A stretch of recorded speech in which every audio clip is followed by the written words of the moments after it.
The Urantia book, section 3, paper 87, The Ghost Cults.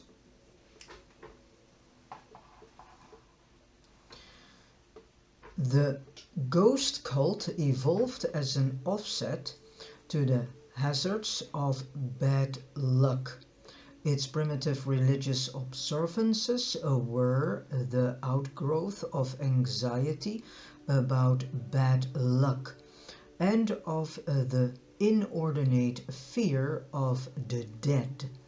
None of these early religions had much to do with the recognition of deity or with reverence for the superhuman. Their rites were mostly negative, designed to avoid, expel, or coerce ghosts.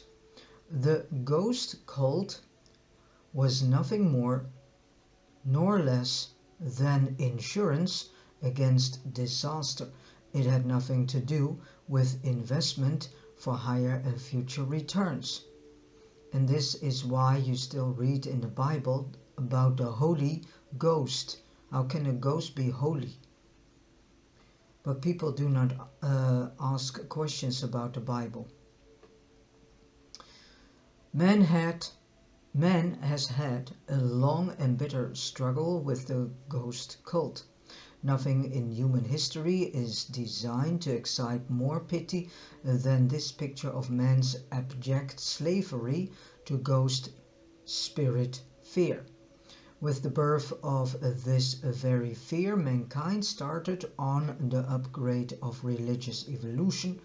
Human imagination cast off from the shores of self and will not again find anchor until it arrives at the concept of a true deity, a real God. One, ghost fear.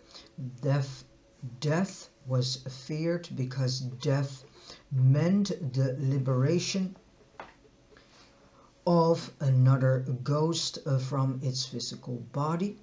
The ancients did their best to prevent death, to avoid the trouble of having to contend with a new ghost.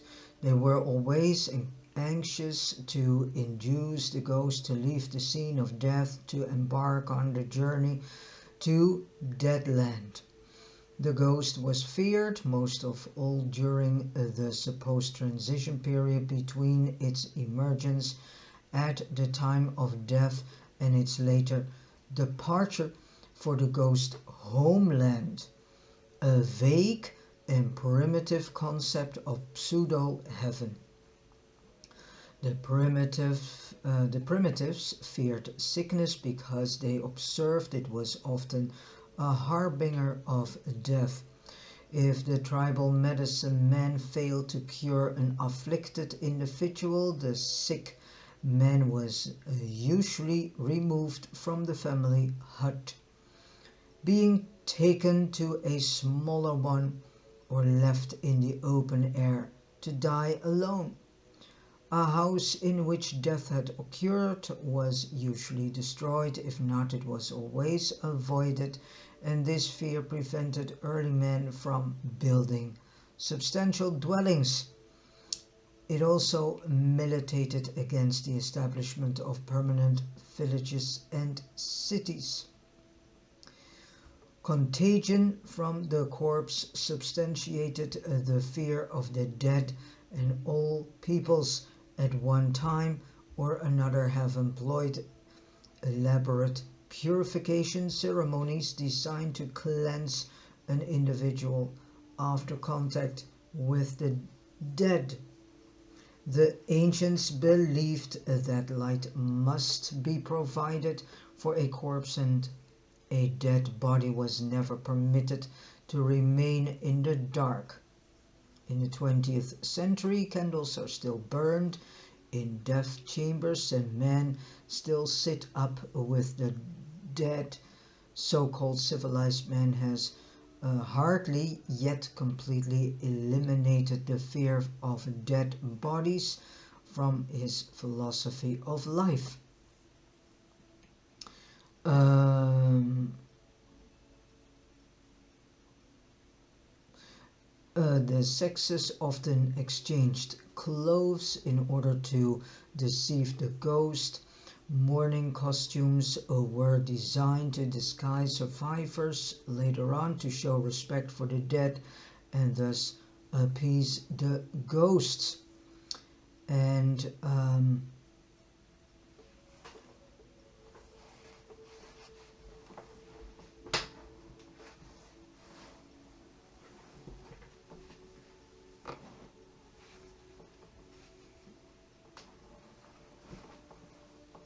two, ghost placation.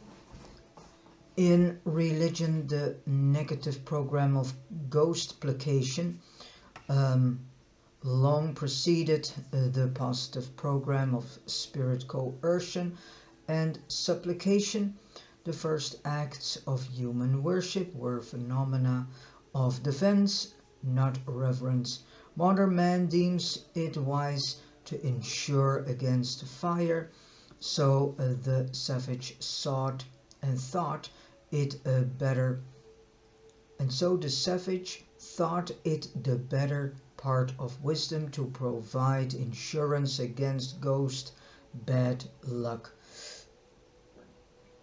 The efforts to secure this protection constituted the techniques and rituals of the ghost cult.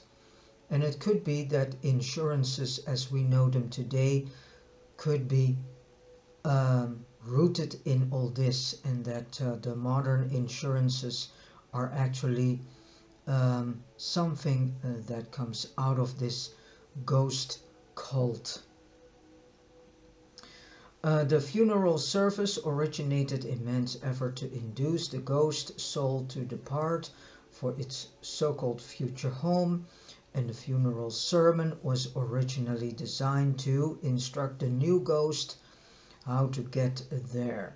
It was the custom to provide food and clothes for the ghost's journey, these articles being placed in or near the grave.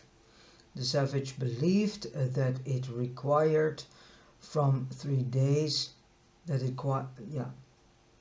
it required from 3 days to a year to lay the ghost.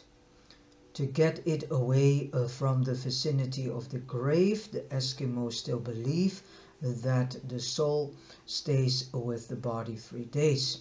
So there comes the whole idea of 3 days of and then resurrection.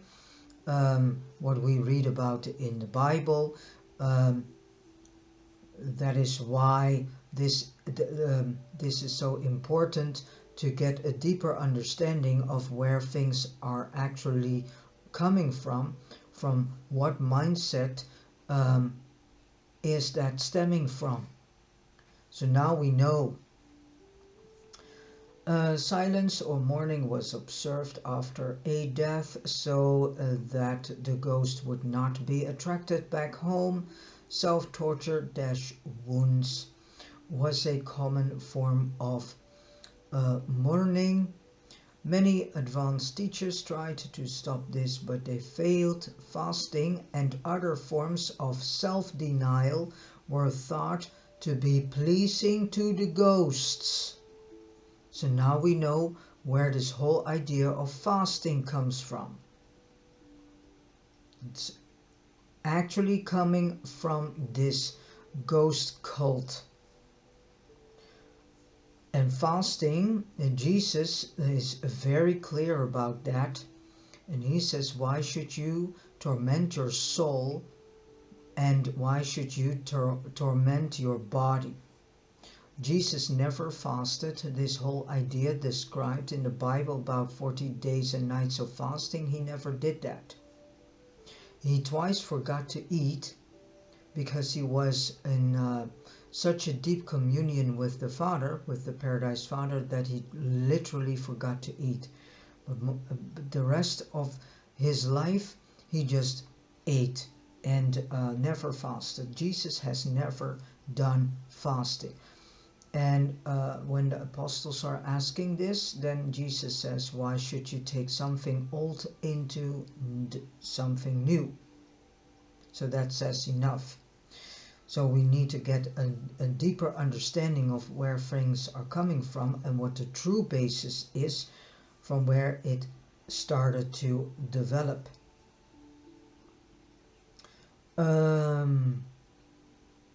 Long and frequent periods of mourning inactivity were one of the great obstacles to civilization's advancement. Weeks and even months of each year were literally wasted in this non-productive and useless mourning. The fact that professional mourners were hired for funeral occasions indicates that mourning was a ritual, not an evidence of real sorrow. Moderns may mourn the dead out of respect and because of bereavement, but the ancients did this because of fear. Ancestor worship. Point 3. The advancing ghost cult made ancestor worship inevitable since it became the connecting link between common ghosts and the higher spirits. The evolving so-called gods, the early so-called gods were simply glorified departed humans. Ancestor worship was originally more of a fear than a worship, but such beliefs did definitely contribute to the further spread of ghost fear and worship. Devotees of the early ancestor ghost cults even feared to yawn lest a malignant ghost enter their bodies at such a time.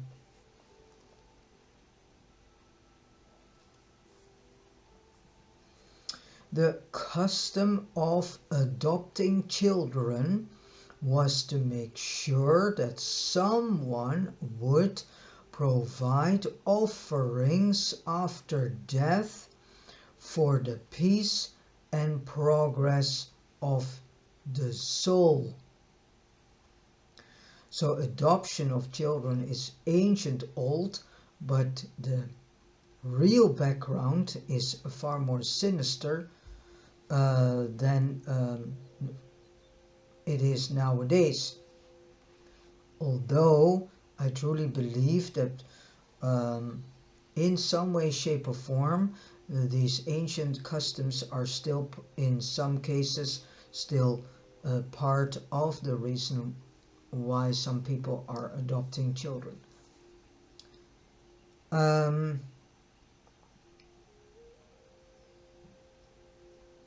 The savage lived in fear of the ghosts of his fellows and spent his spare time planning for the safe conduct of his own ghost after death. Most tribes instituted an All Souls feast at least once a year, and this is still going on. We in this country, the Netherlands, we have once a year a moment that even the public television is spending at least 1.5 hour remembrance of the dead, and then music is there and whatever artists are being shown up. And that's the All Souls feast, so this is still going on. The Romans had 12 ghost feasts and accompanying ceremonies each year. Half the days of the year were dedicated to some sort of ceremony associated with these ancient cults. One Roman emperor tried to reform these practices by reducing the number of feast days to 135 a year. The ghost cult was in continuous evolution, as ghosts were envisioned as passing from the incomplete to the higher phase of existence. But regardless of varying beliefs in a more advanced spirits, all tribes and races once believed in ghosts. And then 4, good and bad spirit ghosts. Ghost fear was the fountainhead of all world religion, and for ages many tribes clung to the old belief in one class of ghosts. They taught that man had good luck when the ghost was pleased, bad luck when he was angered. As the cult of ghosts fear expanded, there came about the recognition of higher types of spirits not definitely identifiable with any individual human. There were graduate or glorified ghosts who had progressed beyond the domain of ghostland to the higher realms of spirit land. When the doctrine of good and bad spirits finally matured, it became the most widespread and persistent of all religious beliefs. This dualism represented a great religio-philosophic advance because it enabled man to account for both good luck and bad luck, while at the same time believing in supermortal beings who were to some extent consistent in their behavior. The spirits could be counted on to be either good or bad. They were not thought of as being completely temperamental, as the early ghosts of the monospiritism of most primitive religions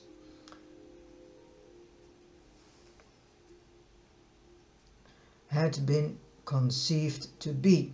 Man was at last able to conceive of supermortal forces that were consistent in behavior, and this was one of the most momentous discoveries of truth in the entire history of the evolution of religion and in the expansion of human philosophy.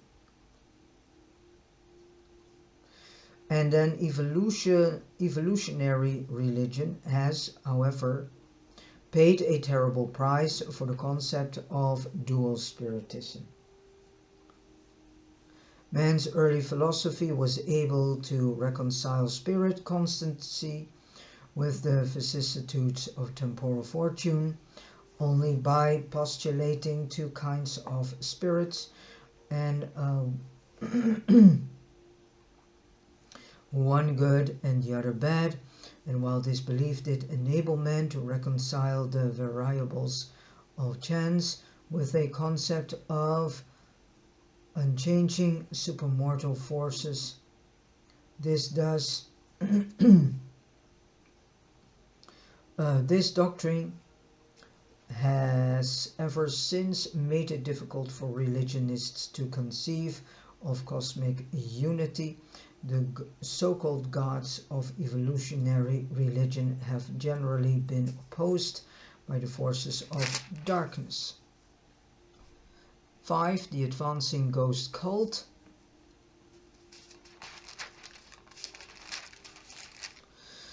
Primitive men viewed the spirits and ghosts as having almost unlimited rights, but no duties. The spirits were thought to regard man as having manifold duties but no rights.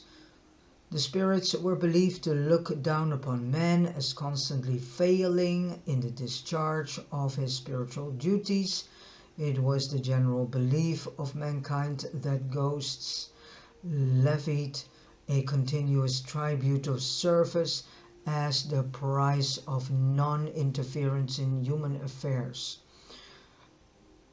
And the least mischance was laid to ghost activities. Early humans were so afraid they might overlook some honor due the gods, that after they had sacrificed to all known spirits, they did another turn to the unknown so-called gods just to be thoroughly safe. The savage visualizes the good spirits as going about their business, requiring little from human beings. It is the bad ghosts and spirits who must be kept in good humor. Human prosperity was supposed to be especially provocative of the envy of evil spirits, and their method of retaliation was to strike back through a human agency and by the technique of the evil eye. So now we get a deeper understanding of this whole evil eye thing. And this idea of God watches us and blah blah blah. So this whole evil eye is still being played out in modern day humans. That phase of the cult which had to do with spirit avoidance was much concerned with the machinations of the evil eye, which still is being promoted, this fear. The fear of it became almost worldwide. Well, in a certain way it still is. Pretty women were veiled to protect them from the evil eye. Subsequently, many women who desire to be considered beautiful adopted this practice because of this fear of bad spirits. Children were seldom allowed out after dark, and the early prayers always included the petition, "Deliver us from the evil eye." And then the Quran contains a whole chapter devoted to the evil eye and magic spells, and the Jews fully believed in them. The whole phallic cult grew up as a defense against the evil eye. So now we know why all this phallic symbolism that is going on. What is it? That thing that obelisks. All these obelisks at Washington D.C., Vatican, and so on. The huge obelisks, which presents a phallics, the phallic of the man, derives from this ghost fear, and was actually done to protect against the evil eye. The organs of reproduction were thought to be the only fetish which could render it powerless. The evil eye gave origin to the first superstition respecting prenatal marking of children, maternal impressions, and the cult was at one time well nigh universal. Envy is a deep-seated human trait, therefore did primitive man ascribe it to his early so-called gods. If the spirits are jealous of our beauty and prosperity, we will disfigure ourselves and speak lightly of our success. Early humility was not therefore a debasement of ego, but rather an attempt to foil and deceive the envious spirits. Under the spirit cult, life was at best a gamble, the result of spirit control. One's future was not the result of effort, industry, or talent, except as they might be utilized to influence the spirits. The ceremonies of spirit propitiation constituted a heavy burden, rendering life tedious and virtually unendurable. From age to age and from generation to generation, race after race has sought to improve this superghost doctrine, but no generation has ever yet dared to wholly reject it. The intention and will of the spirits were studied by means of omens, oracles, and signs, and these spirit messages were interpreted by divination, soothsaying, magic, ordeals, and astrology. And all these things are still being played out. In each and every newspaper you have this daily horoscope thing and whatever. The whole cult was a scheme designed to placate, satisfy, and buy off the spirits through this disguised bribery, and thus there grew up a new and expanded world philosophy consisting in one duty, those things which must be done to keep the spirits favorably disposed, at least neutral. 2. Right the correct conduct and ceremonies designed to win the spirits actively to one's interests. And then 3.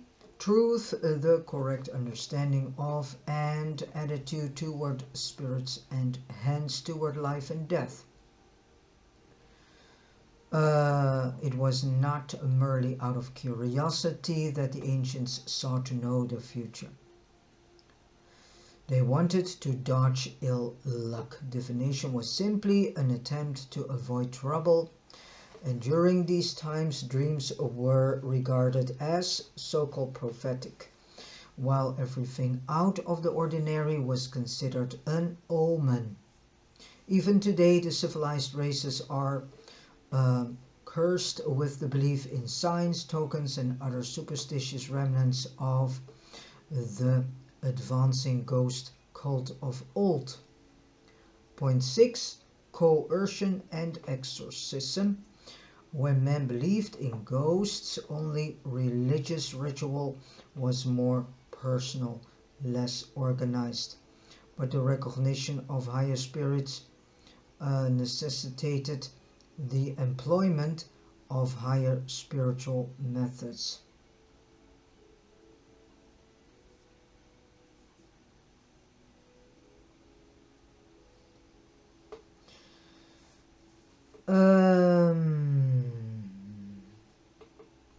In dealing with them, this attempt to improve upon and to elaborate the technique of spirit propitiation led directly to the creation of defenses against the spirits.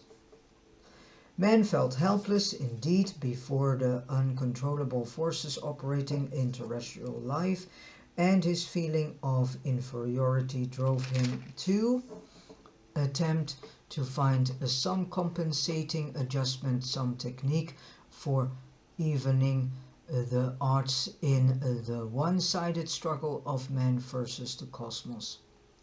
Man's first efforts at defense were directed against the ghosts. As the ages passed, the living began to devise methods of resisting the dead. Many techniques were developed for frightening ghosts and driving them away, among which may to be among which may be cited the following: 1. Cutting off the head and tying up the body in a grave. 2. Stoning the death house. 3. Castration or breaking the legs of the corpse. 4. Burying under stones, one origin of the modern tombstone. 5. Cremation, a later day invention to prevent ghost trouble. 6. Casting the body into the sea. And 7. Exposure of the body to be eaten by wild animals. And baptism was a feature of the later water ritual. Primitive bathing was a religious ceremony. Only in recent times has bathing become a sanitary practice.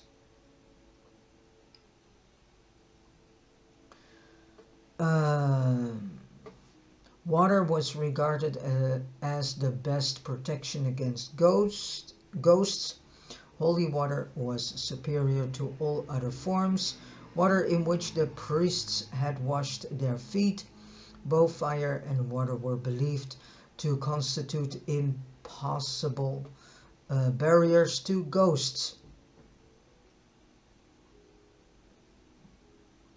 And then the Romans carried water 3 times around the corpse. In the 20th century, the body is sprinkled with holy water, and hand washing at the cemetery is still a Jewish ritual.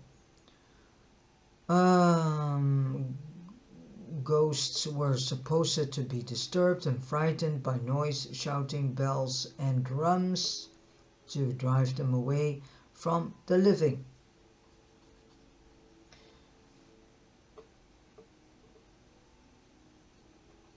The dual spiritism concept of good and bad forces offered man ample opportunity to attempt to pit one agency against another, for if a powerful man could vanquish a weaker one, then certainly a strong spirit could dominate an inferior ghost. Primitive cursing was a coercive practice designed to overawe minor spirits. Later, this custom expanded into the pronouncing of curses upon enemies.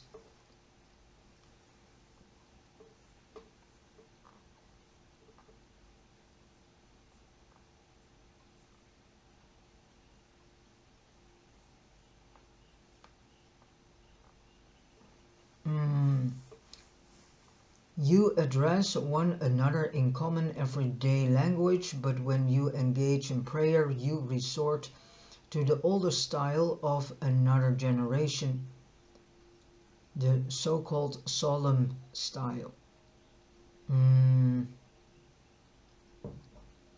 This doctrine also explains many religious ritual reversions of a sex nature, such as temple prostitution. These reversions to primitive customs were considered sureguards against many calamities, and with these simple-minded peoples, all such performances were entirely free from what modern man would term promiscuity. And then next came the practice of ritual vows, soon to be followed by religious pledges and sacred oaths.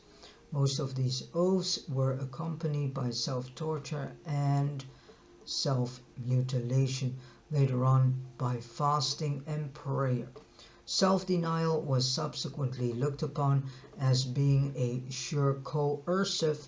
This was especially true in the matter of sex suppression, and so primitive man early developed a decided austerity in his religious practices, a belief in the efficacy of self-torture and self-denial as rituals capable of coercing the unwilling spirits to react favorably toward all such suffering and deprivation.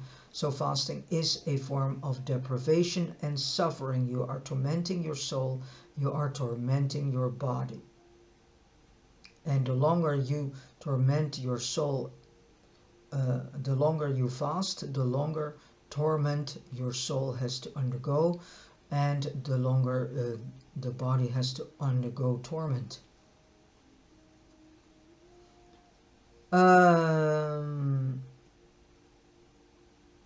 Modern man no longer attempts openly to coerce the spirits, though he still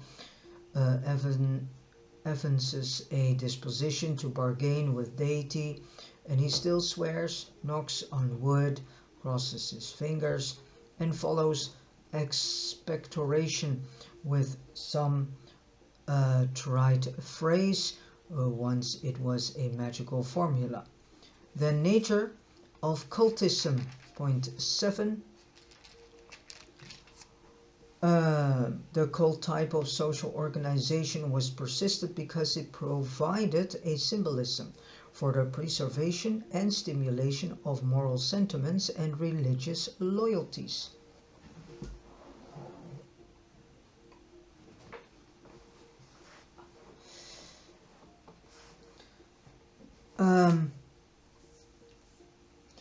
The cult grew out of the traditions of so-called old families and was perpetuated as an established institution.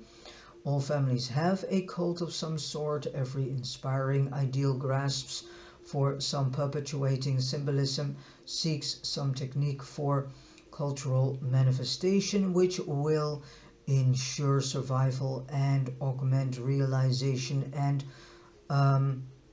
the cult achieves this end by fostering and gratifying emotion. The early Christian cult was the most effective, appealing, and enduring of any ritual ever conceived or devised. But much of its value has been destroyed in a scientific age by the destruction of so many of its original underlying tenets.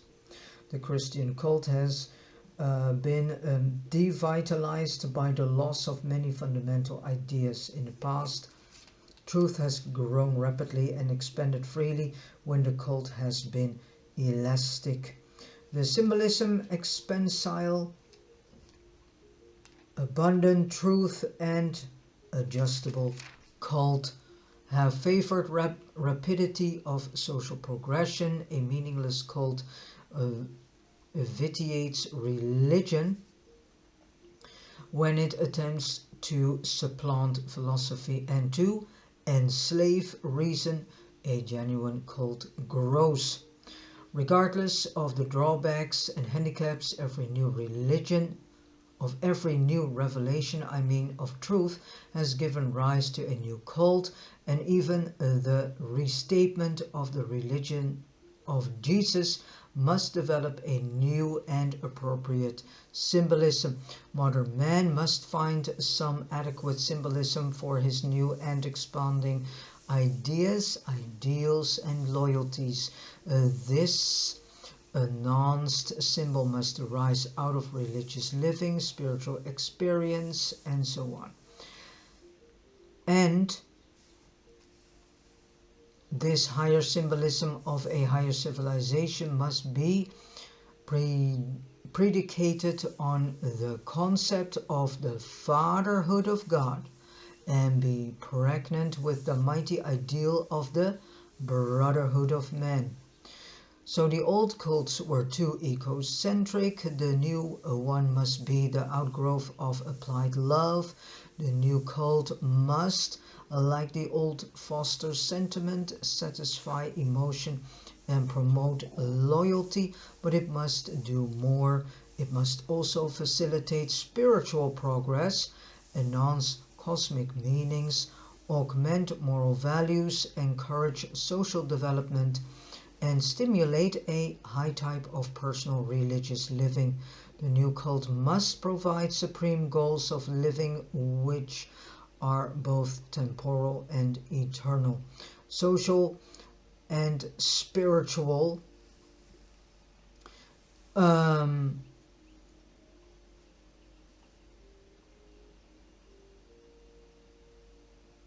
So the new cult must provide supreme goals of a living which are both temporal and eternal. Social and spiritual. No cult can endure and contribute to the progress of social civilization and individual spiritual attainment unless it is based on the biologic, sociologic, and religious significance of the home, the good values of real nobility. But the great difficulty of finding a new and satisfying symbolism is because modern men as a group adhere to the scientific attitude, eschew superstition, and abhor ignorance, while as individuals they all crave mystery and venerate the unknown. No cult can survive unless it embodies some masterful mystery and conceals some worth unattainable. Again, the new symbolism must not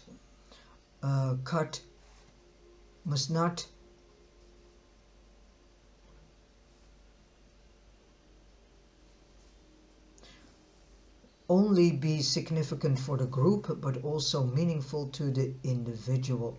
The forms of any serviceable symbolism must be those which the individual can carry out on his own initiative, and which he can also enjoy with his fellows.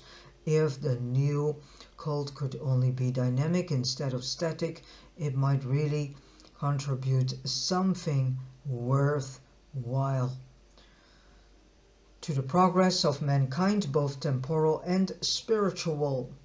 But a cult, a symbolism of rituals, slogans, or goals will not function if it is too complex, and there must be the demand for devotion, the response of loyalty. Every effective religion unerringly develops a worthy symbolism, and its devotees would do well to prevent the crystallization of such a ritual into cramping, deforming, and stiveling stereotyped ceremonials, which can only handicap and retard all social, moral, and spiritual progress. No cult can survive if it retards moral growth and fails to foster spiritual progress.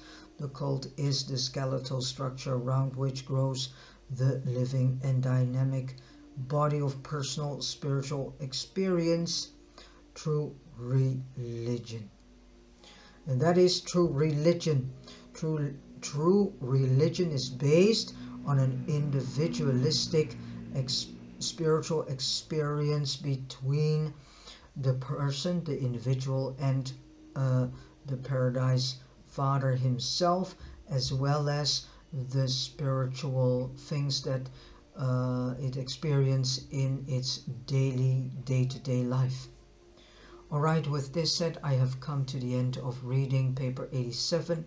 All the information presented in this paper has come to us by a brilliant evening star of Nebadon, and thank you so much, brilliant evening star of Nebadon, for giving us this in-depth background information about ghost cults.